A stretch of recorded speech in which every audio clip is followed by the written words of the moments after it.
sat down last night and I started to write. Kept at it until it was through. It could have been anything, could have been nothing. Turned out to be a song about you. I write about joy, I write about sorrow. I write about the things I've been through. I write about this and I write about that, but it's always a song about you.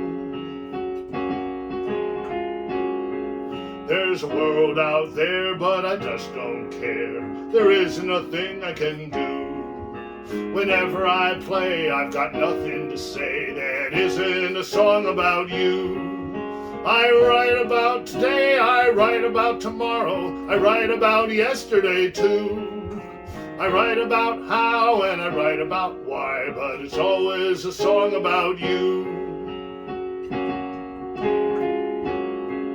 It's you I find always on my mind. Why it is I wish I knew.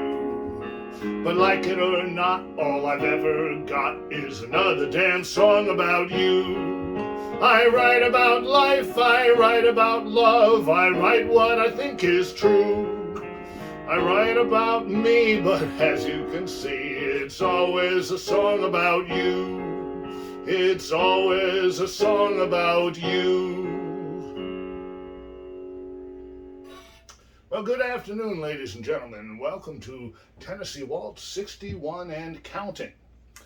It is not May 21st, it is May 22nd today, but it's all right. Neither one of those days is my actual birthday.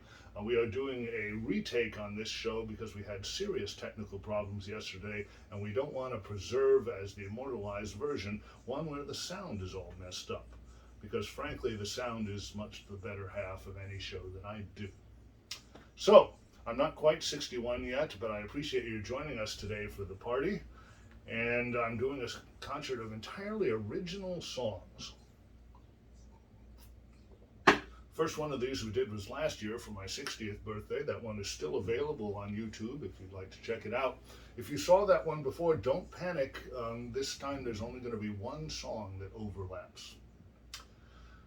This is the first time we've been here in the Steinway studios since that one from last May. Prior to that, we were here all the time thanks to the pandemic. I did 9 internet shows and another 6 or 7 shows for individual sponsors over the course of that time. It is a little strange to be talking to an empty room again, but I am delighted to have you with us. One more note before we get on is if you liked that song, would like to learn a little more about it, there is a whole set of program notes for this show on TennesseeWalt.com. You'll find a little more about each song as well as not links to the original recordings because most of these songs have never been recorded before. Someday soon, I hope, but not as of yet. So most of my songs come from things which are suggested to me by things I hear other people saying. Those other people can be friends or family members, acquaintances, complete strangers, it hardly matters. The one that I draw on the most, however, would definitely be my lovely wife because she's the one with whom I spend the most time. And it was she who, a couple of years ago now, said in an entirely different context, "Why am I not in Aruba? It's a great day for doing something that's fresh and new. But sitting around asking questions seems to be all I can do.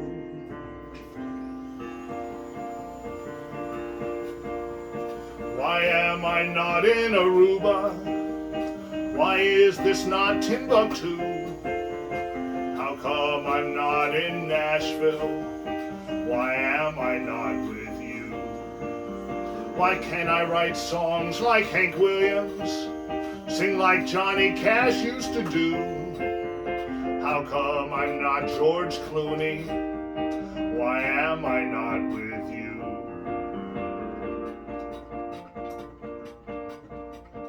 Why are my clothes getting ragged? Why is my car not new?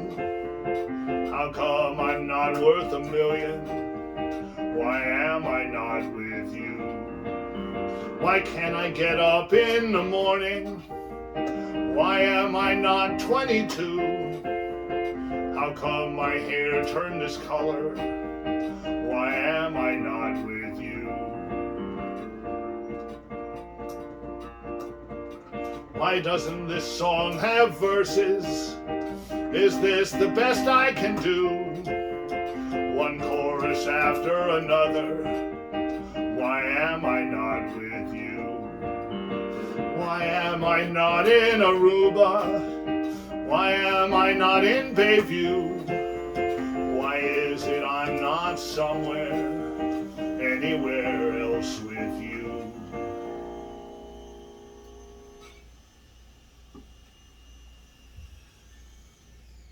I wrote a lot of songs in 2020 and 2021. I mean, there wasn't really that much to do other than to practice and to write songs. This one is from 2021. It's called Sisyphus.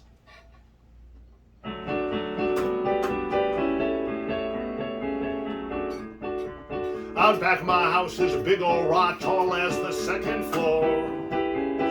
It's been right there for 1,000 years, will be 1,000 more. But I tote that rock up to the front if you didn't like the view. I'll tote that rock 100 miles if it's what you want me to. It's a big old block of solid rock, gotta weigh a ton or two. But I ain't gonna let the darn thing get in between me and you. I'd move that rock all around the place to each corner of the yard. I'd tote that thing up and down the stairs and it wouldn't be that hard. I'd move that rock where you wanted it, move it every day or two. I'll move it several times a day if it's what you want me to. It's a big old block of solid rock, gotta weigh a ton or two. But I ain't gonna let the darn thing get in between me and you. I'd crush that rock to gravel if it fit with what you planned. Or if that wasn't small enough, then I'd grind it into sand. I'd mash that rock, I'd smash that rock, I'd paint the darn thing blue. Hell, I'll paint it pink with polka dots if it's what you want me to. It's a big old block of solid rock, gotta weigh a ton or two. But I ain't gonna let the darn thing get in between me and you. I'd make that rock a paperweight, carve it out to be a shed. Or flatten it as a patio or tennis court instead. Get some collards and tomatoes and I'll serve it as a stew. Eat a thing that size with a side of fries if it's what you want me to. It's a big old block of solid rock, gotta weigh a ton or two. But I ain't gonna let the darn thing get in between me and you. No piece of stone I've ever known gonna get between me and you.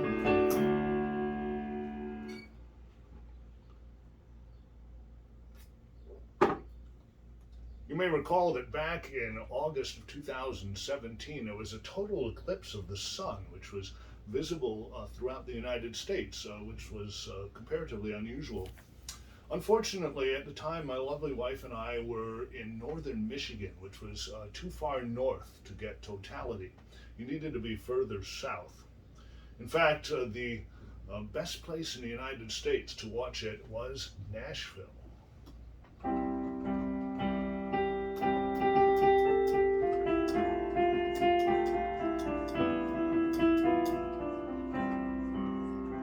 Glad I didn't go to Nashville, didn't go to see the moon blot out the sun. Glad I didn't go to Nashville, didn't seem to me it would have been much fun. Glad I didn't make my way down there, I didn't spend my day down there, didn't happen to bump into anyone. Glad I didn't go to Nashville, it's much harder of a drive than it appears. Glad I didn't go to Nashville and go out to get myself a couple beers. Glad I didn't chance to stop into, so glad I didn't drop into a place I hadn't been inside for years. Glad I didn't go to Nashville, didn't meet somebody there I used to see. Glad I didn't see her face the moment that she realized that it was me. Didn't see the way she knew me or the way she looked right through me. That's the last place on this earth I'd want to be.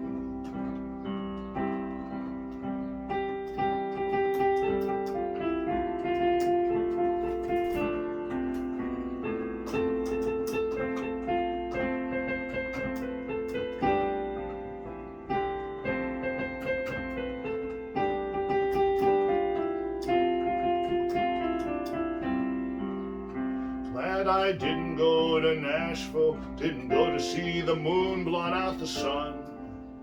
Glad I didn't go to Nashville, would have been the dumbest thing I could have done. Glad I didn't go to Nashville, then I'll probably never go again. Wouldn't wanna just bump into anyone.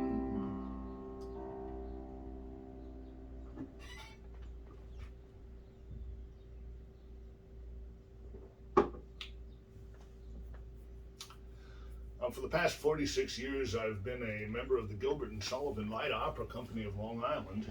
It was less than 12 hours ago, actually, that I was playing Pooh-Bah in the Mikado. One of the things I value most about the decades that I've spent with that company are the friends I've made over that time.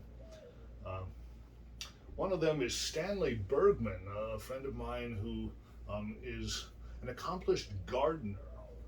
And I didn't set out to write a song about him, but nonetheless, it turned out that I had one. And it sounds something like this. The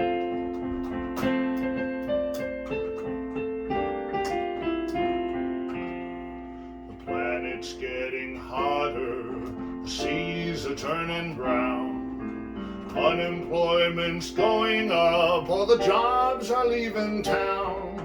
In the apartment down below, they're fighting every night. But Stanley's in his garden, everything will be alright. Yeah, Stanley's in his garden, he's picked himself some greens. He's growing some tomatoes and he's got a patch of beans. The morning dew is on the grass, the sun is shining bright. Stanley's in his garden, everything will be alright. The politicians hate each other more than they hate sin. They see so many problems, they don't know where to begin. All they still know how to do is stand their ground and fight. But Stanley's in his garden, everything will be alright. Yeah, Stanley's in his garden, he's picked himself some greens. He's growing some tomatoes and he's got a patch of beans. A butterfly just fluttered by, it's such a lovely sight. Stanley's in his garden, everything will be alright. Yeah, Stanley's got it all worked out, he's mapped it out to scale.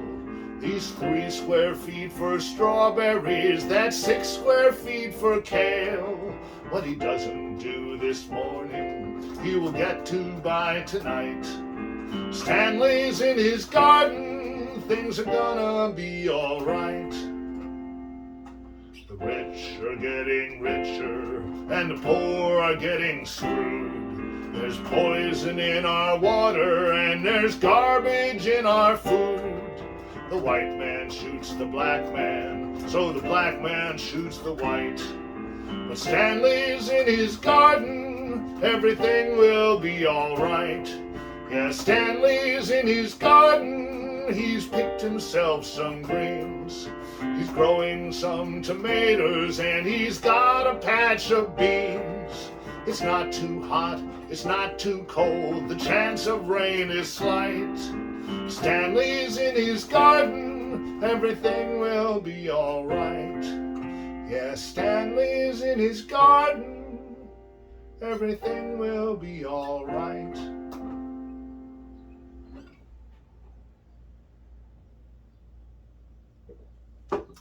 Seriously, there's no greater manifestation of optimism than gardening. All the work is at the beginning with no guarantee that anything will ever grow. It takes a true optimist, so my hand is off to Stan Bergman. One of the tropes of country music for many, many years has been the expression of a state of emotion as a physical location. You get this, for example, in Lonely Street or Heartbreak USA or Heartbreak Hotel. Here's a song that's in the same general vein. It's called The Loneliest Place in the World. I don't know where I am, but I don't give a damn exactly where it is I've been hurt. I'll tell you all I've got. I'm somewhere where you're not, and that's the loneliest place in the world. Pass me a glass of yesterday, then you can send me on my way, turning my back on everything I lack in the loneliest place in the world. Show me the way across the floor, just turn my nose to the door. Somewhere round about there must be some way out of the loneliest place in the world. Don't know how long it's been since I first came in. I only know it must have been a while. The only thing that's clear is that you won't be here. No place like this could ever see your smile. Pass me a glass of faded dreams. That will be the only thing it seems to help me through a night of slowly fading light in the loneliest place in the world.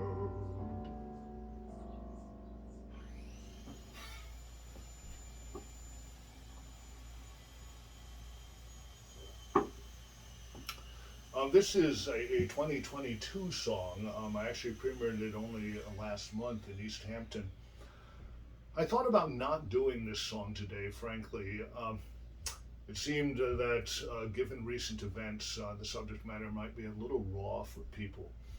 However, on further reconsideration, I decided that in light of the events in Buffalo last week, really it was more important than ever to actually sing this song. 13, 12, 11, 10. A kid with a gun just killed a dozen men. 9, 8, 7, 6. What is it with the kid? Is it something we can fix? 5, 4, 3, 2. Another 7 dead. Ain't there anything to do? 4, 3, 2, 1. The problem ain't the kid, the problem is the gun. A gun killed Malcolm and a gun killed Martin. A gun killed Jack and his brother Bobby too. A gun killed Garfield, a gun killed McKinley. A gun killed Lincoln, that's what guns are gonna do. A lot of things are killing us for which I got no answer. I can't cure heart disease, I can't cure cancer. But you don't have to be a doctor to know that the way things are, the guns gotta go. A gun killed John and a gun killed Marvin. A gun killed Tupac and a gun killed Biggie too. A gun killed Selena and a gun killed Gandhi. Guns kill people, that's what guns are gonna do. A lot of things are killing us for which you got no answer. I can't cure heart disease, I can't cure cancer. But you don't have to be a doctor to know that the way things are, the guns have gotta go. The right to bear arms is in the Constitution. The founders meant a musket, that's a rule that I can bless. The guns today demand a new solution. A guy can kill a dozen in a second, maybe less. Rebecca Schaefer and Johnny Versace, Sam Cooke, String Bean, Phil Hartman, Dorothy Stratton, Dr. George Teller, Theo Van Gogh, and Lana Clarkson. Medgar Evers and Harvey Milk, Alan Berg and Prime Minister Pamay, Peter Toth and Lee Harvey Oswald, Angus Nagore and Jam Master Jay. A lot of things are killing us for which I got no answer. I can't cure heart disease, I can't cure cancer, but you don't have to be a doctor to know that the way things are, the guns have gotta go. Guns kill cops and guns kill robbers. Guns kill people didn't do a thing at all. Guns kill a kid simply standing on a sidewalk. Someone pulls a trigger and her name is on a wall. A lot of things are killing us for which I got no answer. I can't cure heart disease, I can't cure cancer, but you don't have to be a doctor to know that the way things are, the guns have gotta go. 13, 12, 11, 10, 9, 8, 7, 6, 5, 4, 3, 2, 1. The problem ain't the kid, the problem is the gun.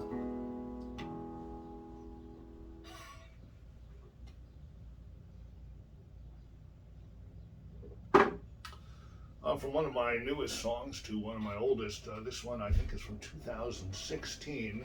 It's called You're Counting Too Much on That Smile.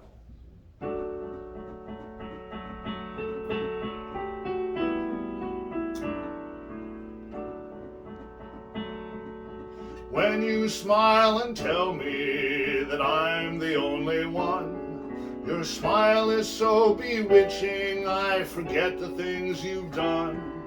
And when you tell me all the things you'll do for me and more, I find it hard to bear in mind. I've heard it all before. You're counting too much on that smile. You've been coasting along for a while. You know that when you smile at me, my heart makes it so hard to see. But you're counting too much on that smile. When you smile and tell me that guy was just a friend, your smile is just so charming, I believe you in the end. And when you tell me all about the way we'll live someday, I find it hard remembering that's only what you say. You're counting too much on that smile. You've been coasting along for a while. You know that when you smile at me, my heart makes it so hard to see. But you're counting too much on that smile. When you smile and tell me that you worked late last night, it almost takes my breath away, your eyes are so damn bright. And when you tell me I'm the only one you love and how, it almost makes my heart forget that I know better now. You're counting too much on that smile. You've been coasting along for a while. You know that when you smile at me, my heart makes it so hard to see. But you're counting too much on that smile.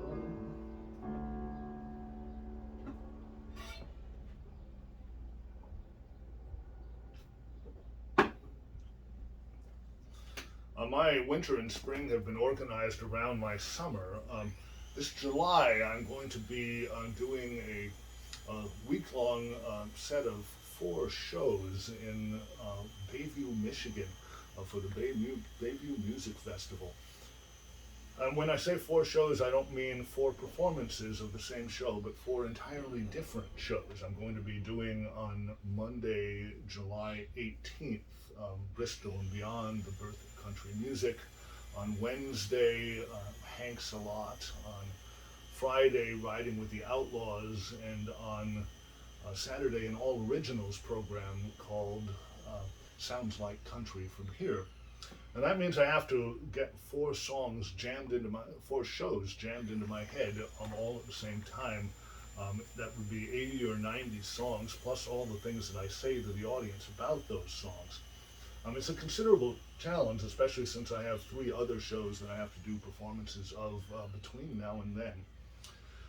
Nonetheless, I'm really looking forward to it, partly just for the challenge of it, but especially because Bayview, Michigan is a special place for me and for my family.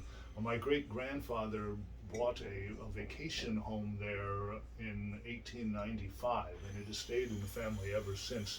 It is the center of the universe of my mother's very large extended family. I personally have been going there since the summer of 1963. I've lived a total of 2 or 3 years of my life there, though not consecutively. So the chance to go there and to perform my music there in Voorhees Hall, where I've seen so many other programs over the years, is really a very exciting opportunity, and I'm looking forward to it greatly. Because Michigan has meant so much to my family, a fair number of my songs relate to it in one way or another, particularly this one.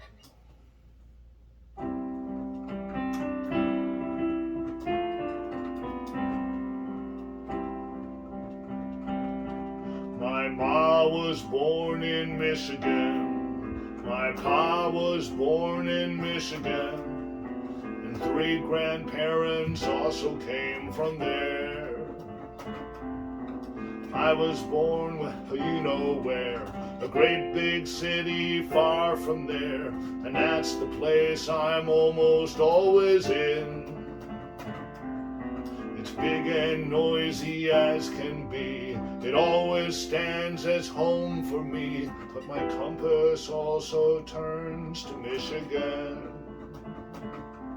My compass also turns to Michigan. Why is that song so short? Well, check those program notes on TennesseeWalt.com and you'll get as good an explanation as I've got. Just a little bit north of Bayview, and there isn't much in the lower peninsula of Michigan that's very far north of Bayview. Just a little bit north of Bayview is a small town called Alanson. Most people would say Alanson, A-L-A-N-S-O-N, but it's a sign that you're a local if you call it Alanson. And I do consider myself a local, despite the fact that I have never actually lived there full time. Praise the Lord, because the winters up there are really something. Anyway, I have no particular association with Alanson. I suppose I've eaten there once or twice, passed through it a number of times, normally on my way to the Mackinac City Bridge Walk every Labor Day.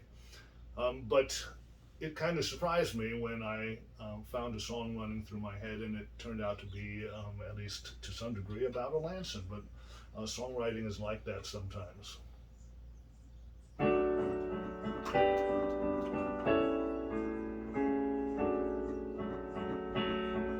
It's an itty-bitty town called Alanson, a place that is a long way from here.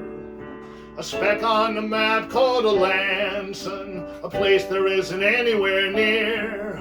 But wherever I go, no matter how far, the direction I head when I get in my car, the best route is via Alanson, 'cause darling, that's where you are. I stopped one time in Alanson, don't know where I was headed that day. I only know that Alanson was just a bit out of my way.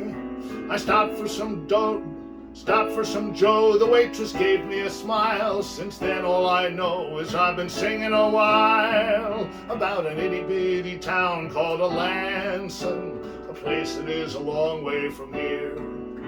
A speck on the map called Alanson, a place there isn't anywhere near. But wherever I go, no matter how far, the direction I head when I get in my car, the best route is via Alanson, 'cause darling, that's where you are. I've got a show in East Hampton, a place that is a long way from Queens. I love my shows in East Hampton, but it's a trek by any means. From Queens to East Hampton should take most of the day, but we'll stop in a Lansing, it's right on the way. It's an itty-bitty town called a Lansing, a place that is a long way from here. A speck on the map called a Lansing, a place there isn't anywhere near. But wherever I go, no matter how far, the direction I head when I get in my car, the best route is via Lansing, 'cause darling, that's where you are.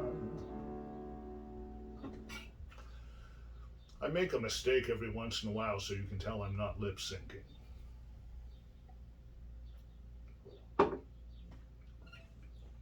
This is a song from 2018, I believe. A weird thing about this song is that I wrote it, but when I hear it in my head, it's not me who's singing it. It's Johnny Cash, which is kind of strange because Cash had been dead for some time by the time I got around to writing it. Pardon me.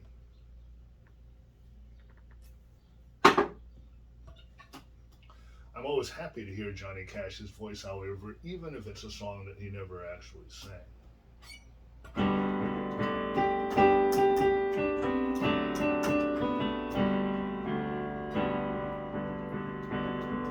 Today I just got out of the wrong side of the bed. Ain't been satisfied with any of the things I've done or said. Some people might say I'm thick, or wonder if I'm getting sick, but I say I got out of the wrong side of the bed. Some days you just get out of the wrong side of the bed, and you can't trust anything that comes into your head. Anything you try to do just comes back around on you on them days when you get out of the wrong side of the bed. The bed was the same one I sleep in every night, but my baby wasn't there last night and it didn't feel right. It doesn't matter what she said, it doesn't matter why she's gone. It's that she wasn't there in bed, and she won't be from now on. And me, I just got out of the wrong side of the bed. And it's worse than anything you ever heard or read. Anything that seems to be smart is only gonna break your heart on them days when you get out of the wrong side of the bed. On them days when you get out of the wrong side of the bed.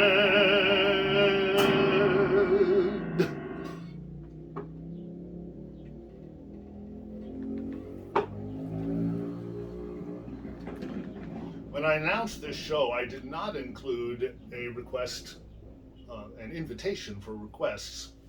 Nonetheless, as soon as I sent it out, I got an email back from an old friend of mine and a big-time Tennessee Walt fan, has been there for a number of shows over the years.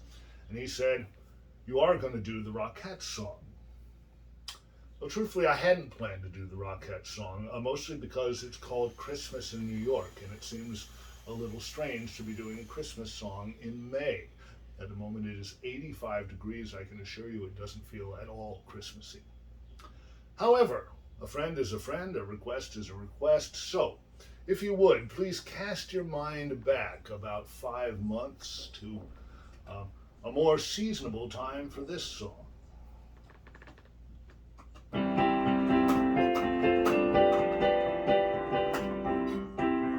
I was in New York to visit with some friends of mine a year or two ago.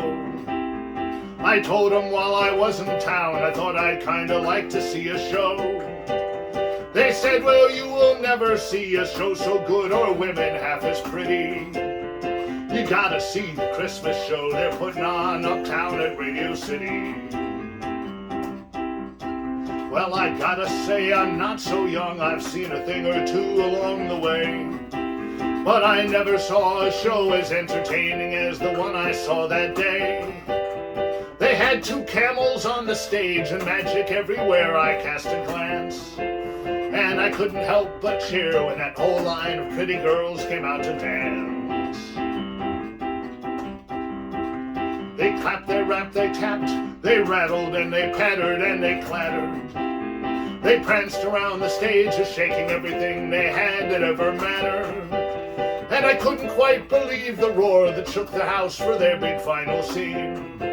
They came out as wooden soldiers and went into their spectacular routine. They marched around the stage, all 36 of them, exactly matching pace. Their movements were identical, with not a toe or eyelid out of place. And a hush fell on the crowd as they began to topple one by one in line. When I heard a cell phone ring, and then I realized the phone I heard was mine. 36 heads in unison turned outward to look down at me and frown. 72 eyes communicated that they wished that they could shoot me down. I've been in a fix or two, I'm not an easy guy for anyone to scare. But I never felt a chill like when I faced off with the whole Rockettes' red glare. I fought out to the aisle along with anything of mine that I could grab. By the time they finished falling, I was halfway to Penn Station in a cab. I hurried home to Georgia, but nobody even knew that I was back. I stopped at home just long enough to grab a thing or two of mine and pack. So that's why I'm in Montana, living miles away from anyone I know. I keep a backpack packed, cause any moment there's a chance I'll have to go. And if I hear a tap at night, I sit up bolt upright and grab my gun, thinking those Rockettes have caught up with me and it's time again for me to run. If you're ever in New York and feel like maybe you should like to see a show, just head for Radio City, it's the only place you ever ought to go. But if you hear, but when they tell you turn your cell phone off, it's not a good idea to scoff. You're hearing this from someone who should know. You're hearing this from someone who should know. And let me just point out that while that song does say Christmas in New York, the guy is remembering something that happened on Christmas, but it could happen at any time of year, including May. So there you go. This is another one of my oldest songs. It's called Making the Same Mistakes All Over Again.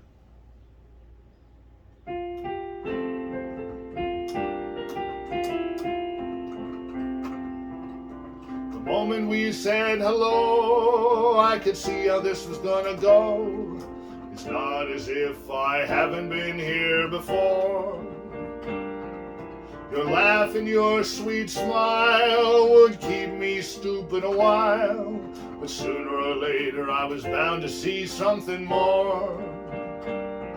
I should have known from the start you were only gonna break my heart.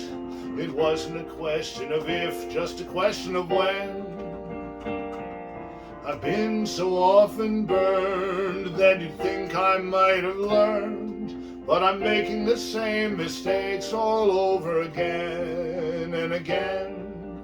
I'm making the same mistakes all over again. I never seem to realize what's right there before my eyes. I always think this time it will all work out. I keep my fingers crossed, so I'm as good as lost by the time I feel that first faint trace of doubt. I should know from my own past that it's never gonna last, but I never see it coming any more than I did back when. I've been so often burned that you think I might have learned, but I'm making the same mistakes all over again and again and again and again. Yeah, I'm making the same mistakes all over again.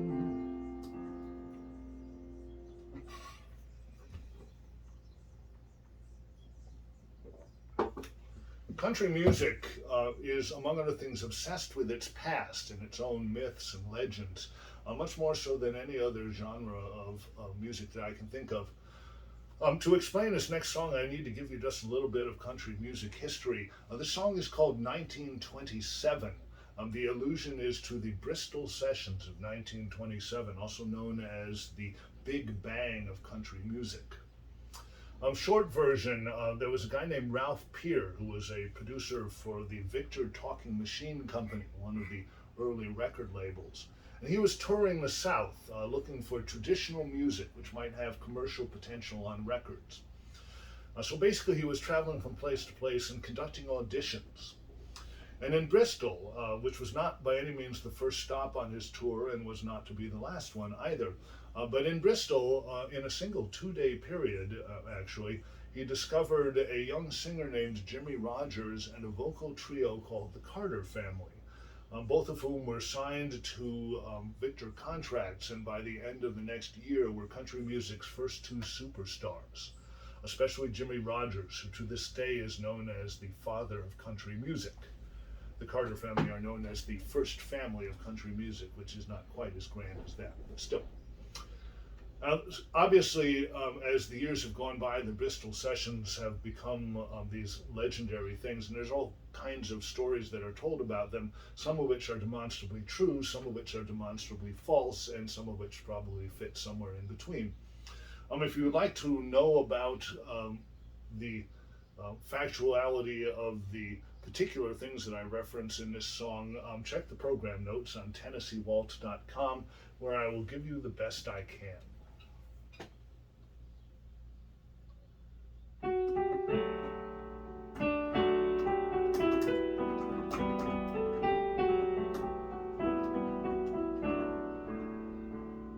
A man named Pierre appeared one day in Bristol. Nobody knew what he was there to do. Some people sang, then he packed up and vanished. But a few years down the road, the whole world knew.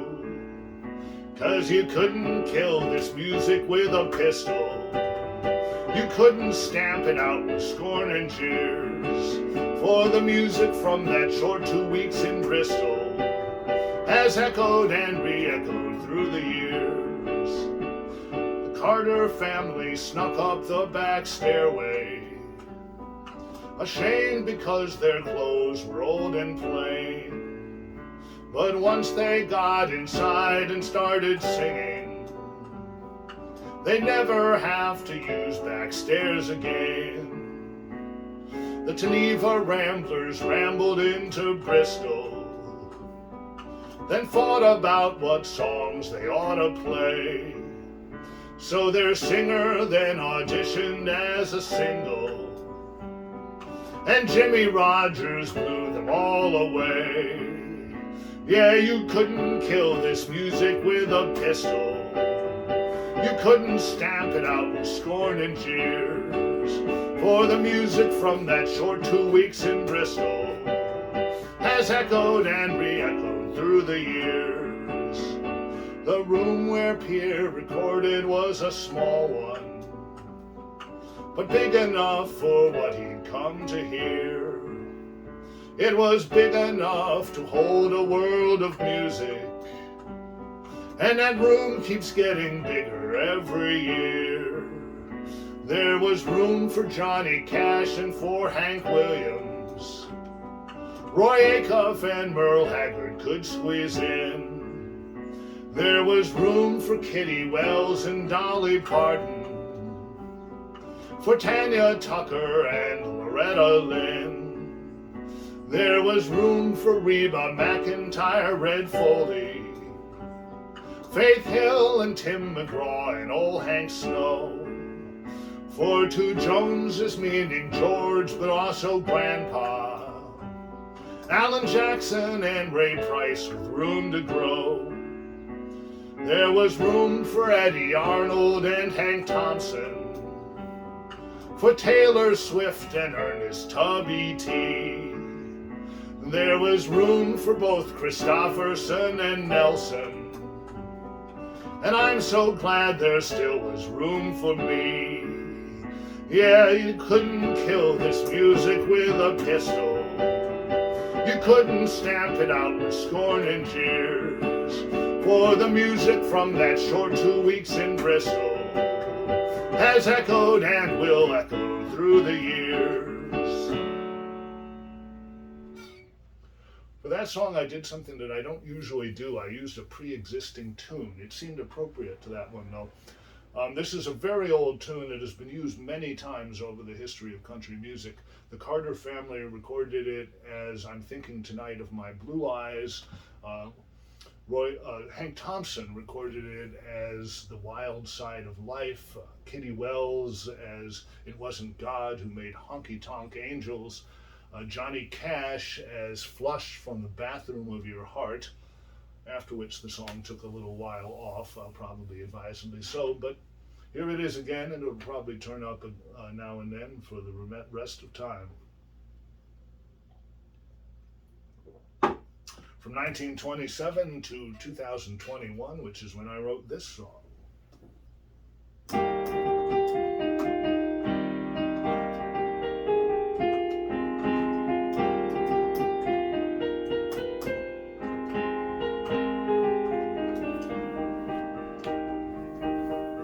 To tell you the truth, I'm a liar. In short, what I do is tell lies. I say in each ear what it's longing to hear, and whittle the truth down to size. I'm a master of casual deception, of selling pure bunk in disguise. It's no wonder that you thought my stories were true. I myself believe half of my lies. When I said I loved you, I was lying. When I swore I'd be true, that was wrong. The very next day I went gladly astray. I was lying to you all along. We broke up when you learned I'd been cheating. I said just that once, but I lied. When you asked around, you easily found I'd had lots of girls on the side.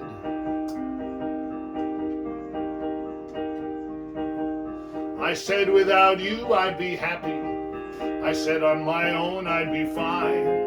But as much as I try, I can't swallow that lie. I'm simply not buying that line. If I said I love you, I'd be truthful the very first time I recall.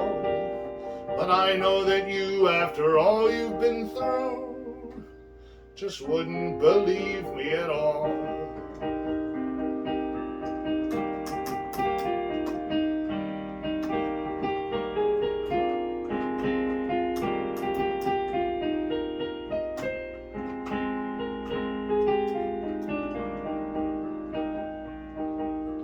Tell you the truth, I'm a liar. In short, what I do is tell lies. I say in each ear what it's longing to hear, and whittle the truth down to size. And I'm not a fella who cries.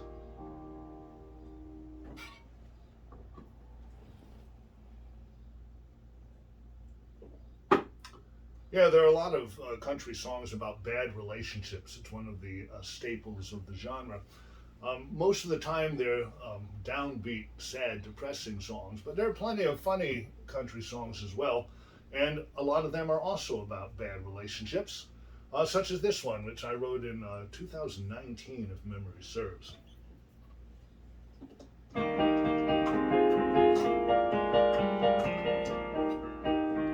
You say there's one thing I can do for you, at last you finally know. The only way I can make you happy is to grab my hat and go. It's hard to believe that it's come to this, when our love was once so strong. You gave me the best 5 years of my life, in a marriage that was 20 years long. The first year sure was wonderful, 4 months at least of fun. It could have been 7 or even 8 if you hadn't bought that gun. It's hard to believe that it's come to this, that things could go so wrong. You gave me the best 5 years of my life in a marriage that was 20 years long. The 6th year you walked out on me, just up and left one day. I still say the marriage could have been saved if you'd only stayed away.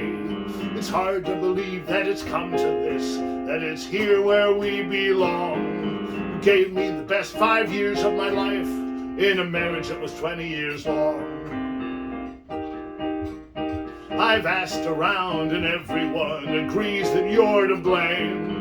My drinking buddies and all of my girlfriends, all of them say the same. It's hard to believe that it's come to this, like some sad country song. You gave me the best 5 years of my life in a marriage that was 20 years long. You gave me the best 5 years of my life in a marriage that was 20 years long.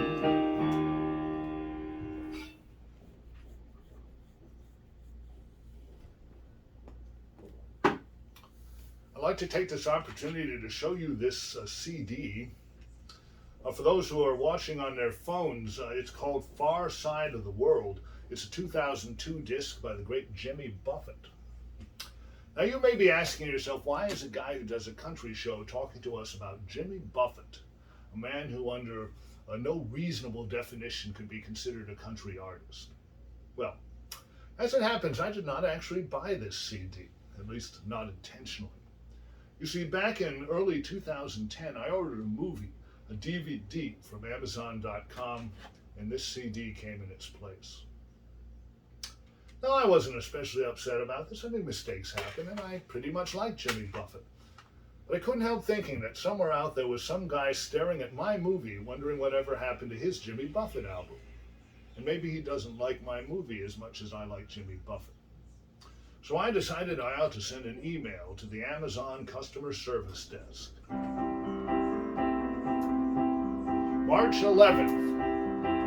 February 11th, 2010. Well, curious enough, it seems to be a disc by Buffett. It isn't what I ordered, but you sent it all the same. It might be very pleasant, and I'd take it as a present, but there's somebody out there who wonders why it never came. I did not hear back from Amazon, except in the form of an automated response which read, "We regret that your transaction didn't meet with satisfaction." Yeah, believe it or not, it both rhymed and scanned. "But we will take a look and see if we can figure out what might have gone wrong." Which was great. Until the next morning when 2 more copies of the same CD arrived in the mail.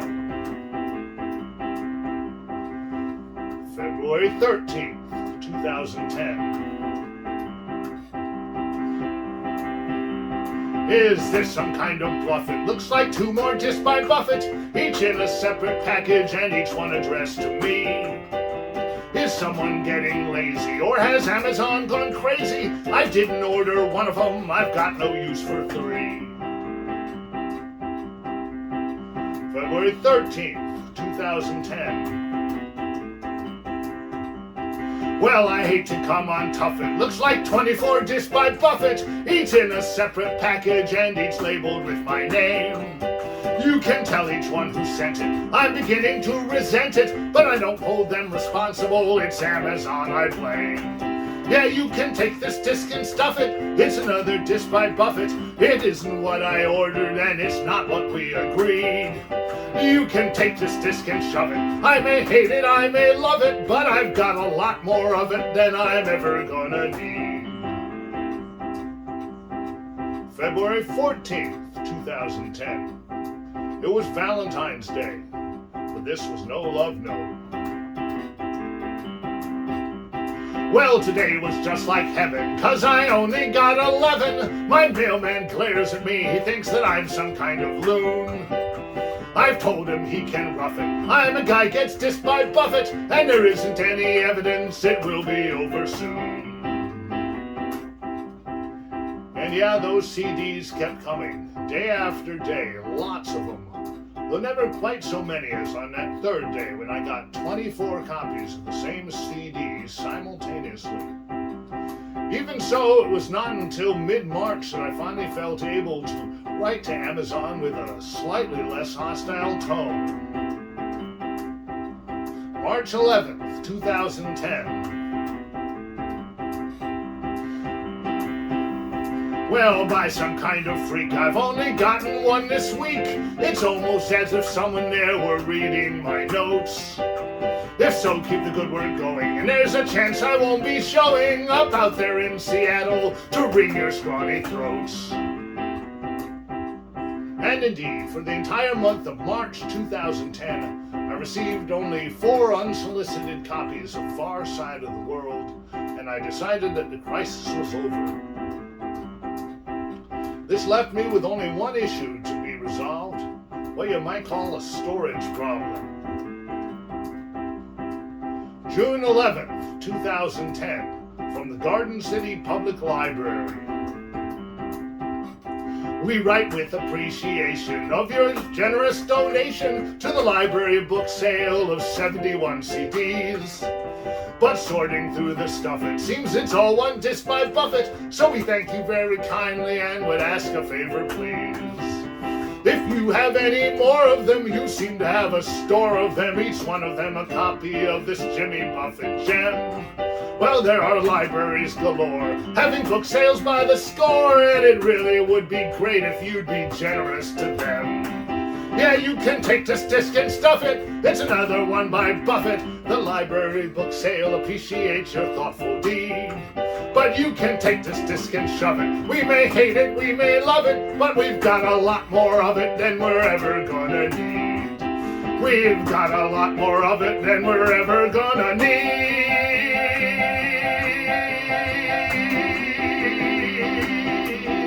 True story.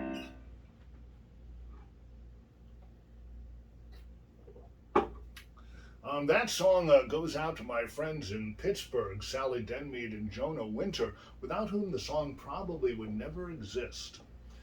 To find out why, check those program notes on TennesseeWalt.com. This is another one of my earlier songs. It is also an example of unconscious plagiarism. Check those program notes to find out why this song could be viewed in a certain light as one of many songs by Gaydon Wren and Paul Nordquist.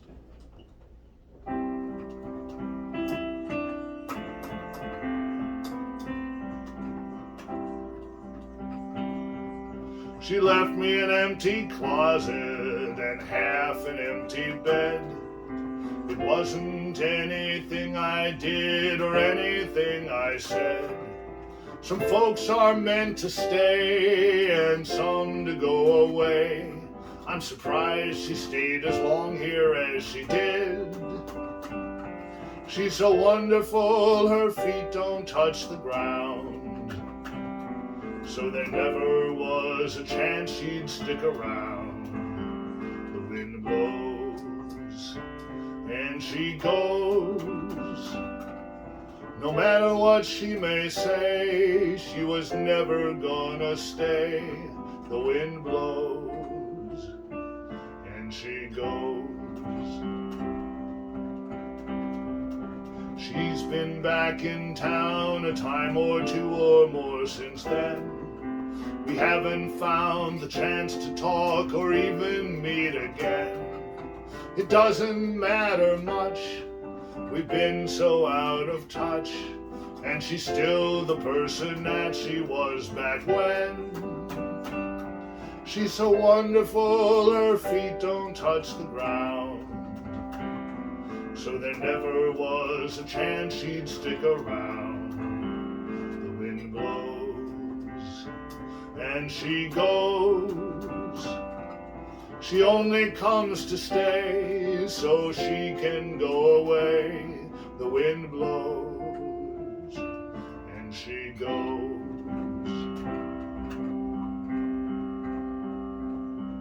There's something in our happiness you know can never last. The present tastes much sweeter, for no future and no past. You take her for today, 'cause there's no other way. You just wish it didn't come and go so fast. She's so wonderful, her feet don't touch the ground. So there never was a chance she'd stick around. The wind blows and she goes. She'll be back again someday, but that doesn't mean she'll stay. The wind blows and she goes. The wind blows on, but she's gone.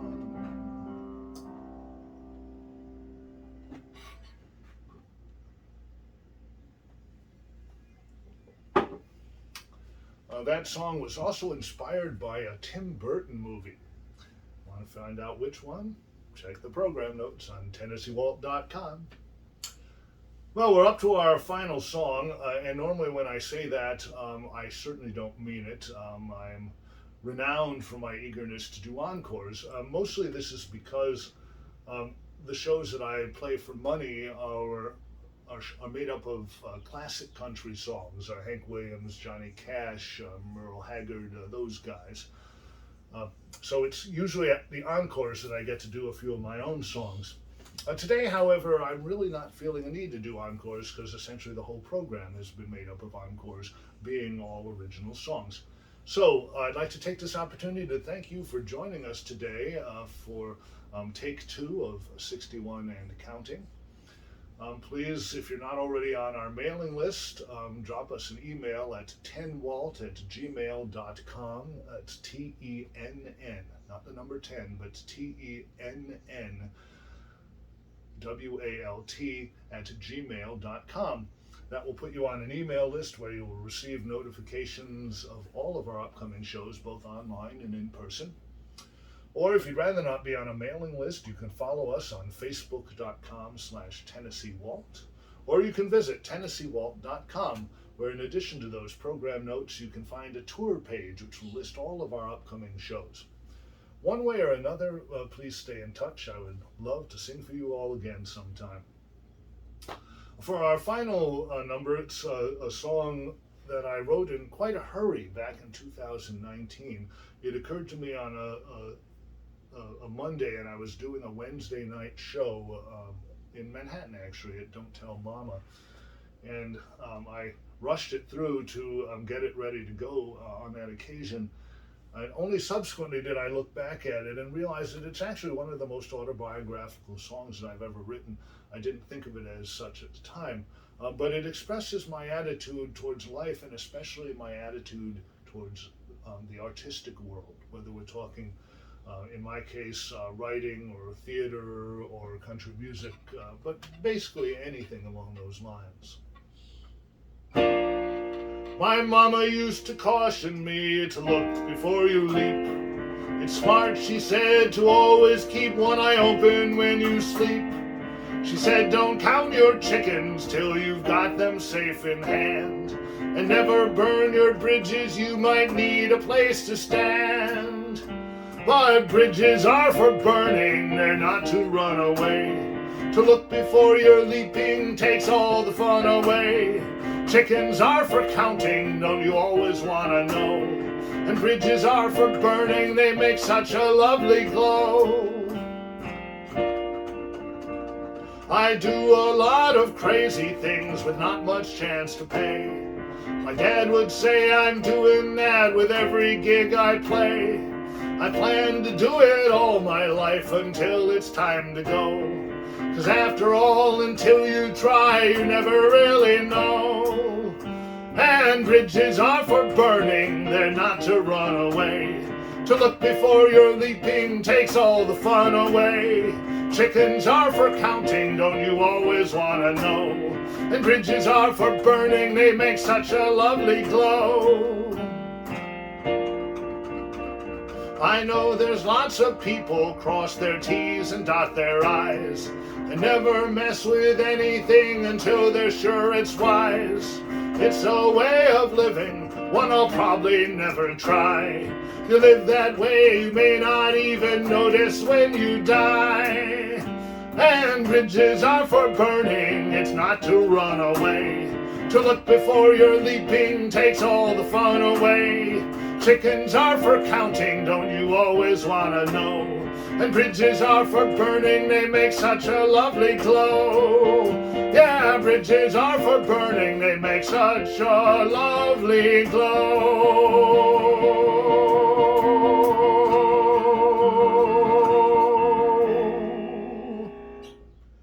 Thanks for coming, folks, and stay safe.